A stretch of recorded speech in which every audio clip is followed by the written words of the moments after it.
ప్రపంచవ్యాప్తంగా 2 కోట్ల మంది క్యాన్సర్ బారిన పడ్డారని 2022 గణాంకాలు తెలిపాయి. 2050 నాటికి 35 కోట్లకు చేరొచ్చు. మన దేశంలో సుమారు 15 లక్షల క్యాన్సర్ పేషెంట్స్ ఉన్నారు. ప్రతి 1,00,000 మందిలో 100 మంది క్యాన్సర్ బారిన పడే అవకాశం ఉంది. మహిళల్లో ప్రతి 8 మందిలో ఒకరికి క్యాన్సర్ వచ్చే అవకాశం ఉందని ప్రపంచ ఆరోగ్య సంస్థ వెల్లడించింది. క్యాన్సర్ పై పూర్తి అవగాహన అందించి క్యాన్సర్ నుంచి తెలుగు ప్రజలను కాపాడే ప్రయత్నం చేస్తోంది సుమన్ టీవీ. సెక్స్ వల్ల ఒక మనిషికున్న హెచ్పివి అనే స్కిన్ వైరస్ ఇంకొక మనిషి స్కిన్ లోపలికి వెళ్తుంది.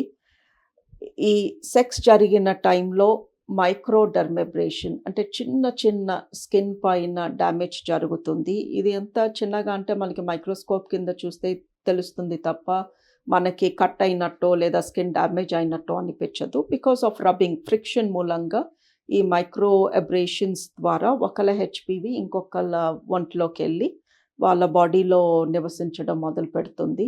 ఎన్నో రకాల హెచ్పివి వైరస్లు ఉన్నాయి. ఒక 150 రకాల దాకా ఉన్నాయి. అందులో ఒక 20 రకాలు క్యాన్సర్ కాసింగ్ టైప్స్. ఈ గర్భాశయ కెనాల్ వెజైనా సర్విక్స్లోకి వెళ్ళి క్యాన్సర్ కాజ్ చేసే టైప్స్ ఒక 20 టైప్స్ ఉన్నాయి. ఈ 20 టైప్స్లో ఏమన్నా మీ బాడీలోకి ఎంటర్ అయినప్పుడు దెన్ మీకు అక్కడ క్యాన్సర్ వచ్చే ఛాన్స్ ఇంక్రీజ్ అవుతుంది. ఈ వైరస్ చాలా మందిలో ఉంది. ఈ వైరస్ చెక్ చేసినప్పుడు ఎంతో మందికి 20లో ఏదో ఒకటో రెండో మూడో ఇలాంటి వైరస్లు కనిపిస్తూనే ఉంటాయి. బట్ వాళ్ళందరికీ ఏమీ వెజైనల్ క్యాన్సర్ సర్విక్స్ క్యాన్సర్ వచ్చేయట్లేదు. సో ఈ వైరస్ మన బాడీలోకి ఎంటర్ అవటంతో పాటు మన ఇమ్యూనిటీ లెవెల్స్ ఇవి కూడా డిసైడ్ చేస్తాయి మనకి క్యాన్సర్ రాబోతుందో లేదో. సో స్ట్రాంగ్ ఇమ్యూనిటీ ఉంటే మనలో వైరస్ ఎంటర్ అయినా మనకి క్యాన్సర్ రాకపోవచ్చు. ఇమ్యూనిటీ వీక్ అయినప్పుడు ఎప్పుడో ఫ్యూచర్లో ఈ వైరస్ విపరీతంగా పెరిగి క్యాన్సర్ కాజ్ చేసే ఛాన్సెస్ ఉన్నాయి.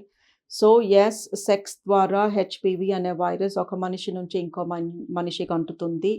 ఆ హెచ్పివి వైరస్ కానీ కొంచెం స్ట్రాంగ్ అయితే మనం వీక్ అయినప్పుడు అది క్యాన్సర్ కాజ్ చేస్తుంది. కాండోమ్స్ వాడినంత మాత్రాన ఈ వైరస్ ఒకళ్ళ నుంచి ఒకళ్ళకి వెళ్ళకుండా ఉండదు.